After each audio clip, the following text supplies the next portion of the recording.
Welcome back, every pony.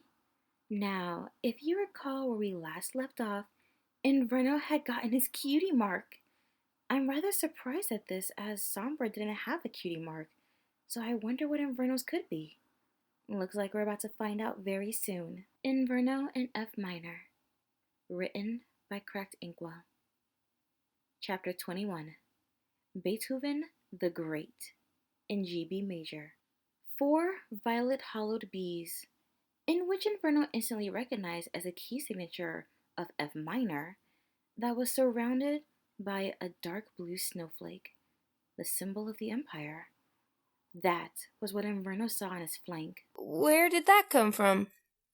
He tried to rub the mark off of him, only to find that the image felt as if it were part of him. Well, what do you know? Shining commented. You got yourself a cutie mark. Inverno tilted his head. Cutie mark? You mean this thing that I can't get off? It's not supposed to come off, Caden said. Do you know what a cutie mark is? No. The answer the colt gave surprised everyone in the room. His teacher blinked. You honestly have no idea what a cutie mark is? I thought it was something that, they would have. Inverno pointed to the crystal ponies. I mean, Papa never told me about cutie marks since we never had one. Really? The royal couple said in unison. So what does it do? The young unicorn inquired. Will this thing last long?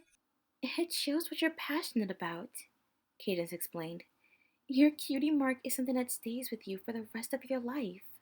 Will it change me? Not at all. The professor joined in. If anything, it shows you who you are, not who you will become. He then turned to the royal couple. With all due respect, I would like to continue teaching Inverno until we're finished. Oh, of course. Shining nodded. But Inferno, we'll talk about this later, okay? The colt shrugged, watching the palace staff returning to their duties. Alone once again with his teacher, Inverno turned to him. Did you really have to tear up my music, something that I've worked hard on for the past few days? I am sorry for doing that, Professor Key explained. but I felt it was necessary for today's lesson. And what's that? Playing out your emotions. Key started to pick up the tattered remains of Inverno's music. This is an idea that Beethoven had pioneered in. Before, music was a pleasant distraction for those of the upper class. Something to reassure the world that everything is fine, happy, and beautiful. Not that's a bad thing, but after centuries of nothing but that, it becomes rather boring. But when Beethoven came along, he not only single-handedly changed the idea of music itself, but all of history as well. How? Inverno questioned. Tell me something. The professor said, putting the torn music on the piano. When you compose, what sort of ideas do you put into your music? Ideas? The unicorn trailed off, thinking for a moment. Well, armies marching, Papa being king, the crystal ponies, that's it really. With Beethoven, he took the idea of music one step further than that. He and arguably Mozart were the first to use musical ideas from their experiences in their lives. You see, where Mozart had experimented, Beethoven perfected it. The earliest form from Beethoven had to take it to revolutionize music was from his Third Symphony, the Eroica, a symphony dedicated to the then General Napoleon Bonaparte's battles, where he artistically made his music violent for the first time in history. He was the earliest composer to integrate emotion into music, feelings that almost have never been done, such as aggression, joy, depression, loneliness, confidence, all just to name a few. In fact, I would go as far as saying that he was the great-great-great-great-grandfather of modern metal music, a kind of music that is full of anger, rage, violence, frustration, all because of... Key played the first 4 notes of the Fifth Symphony. But why was he the first to do it? Inverno asked. I mean, yes, Even when I played that, it sounded like this Beethoven knew exactly what I felt right there. I believe it was due to the fact that half of his life, a good portion of his music that he's ever written, was done when he was going or gone completely deaf. Inverno blinked. Deaf? What's deaf? Okay. Keith thought for a moment. Um, Try to imagine that instead of hearing this, He started playing the piano for a few bars. all you will hear is this. Then he suddenly took his hooves off of the keys, but moved around as if he were playing. Imagine that you can't hear anything, that no sound would come to your ears. Try to think that you couldn't hear the music of the organ, the piano, or even the pony's voice. Even though his lips still moved, Inverno couldn't hear his teacher talk. What? The colt asked, but no sound came out of his teacher's mouth, even though it moved. You're not saying anything. Can't you just tell me what you're saying? Same result. Aren't you going to speak up? Keith's signature pointed at his student. There, just like that. He said, Imagine that moment, but it keeps on going. That even when you play music or even sing, all you would be able to hear is silence. Inverno was stunned. That's horrible. No, that's worse than death. I would rather lose my sight than not be able to hear. But that wasn't the case for Beethoven. His teacher explained.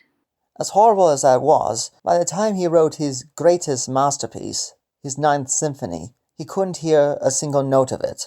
The young unicorn went quiet for a good solid moment. But how can he write anything if he can't hear it? Even after he went deaf, he was still able to hear all the sounds of the orchestra in his mind. Remember, he was still able to hear in his early years and knew what every note of every instrument made. Even after he went deaf, he could still recall what was in his mind. I think it was because of this that the fact that he couldn't hear anyone else's music, which he was able to turn to himself and express to the world what he himself felt. Of course, when this happened, he became constantly angry after he went deaf, and who wouldn't?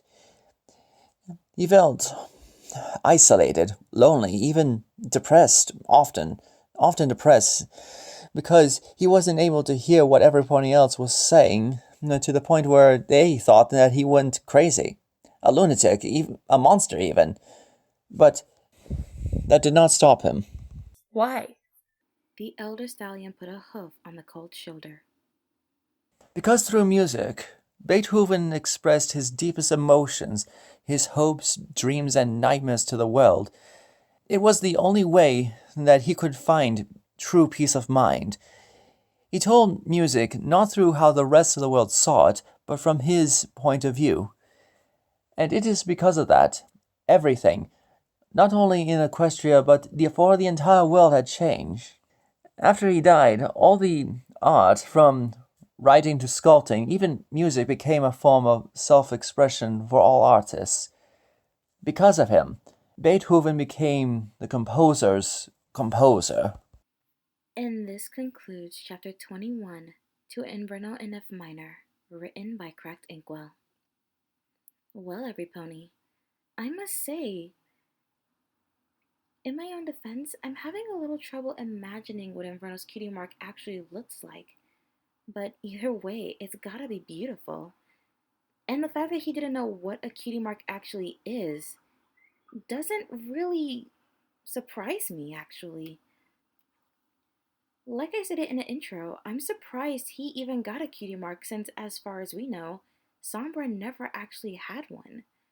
So it's just surprising his offspring actually did get one.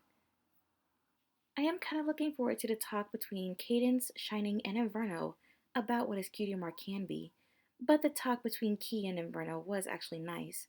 Introducing him to more of Beethoven is actually pretty good. And we, in a sense, slightly learn alongside Inverno in terms of more about Beethoven. And of course, there are some things Inverno does not know about the world, so his curiosity is always endless, so it makes sense for him to ask all these questions. I wonder what more he'll learn in the next chapter. But for now, it's time to wait a little bit longer. The next chapter will be out very soon.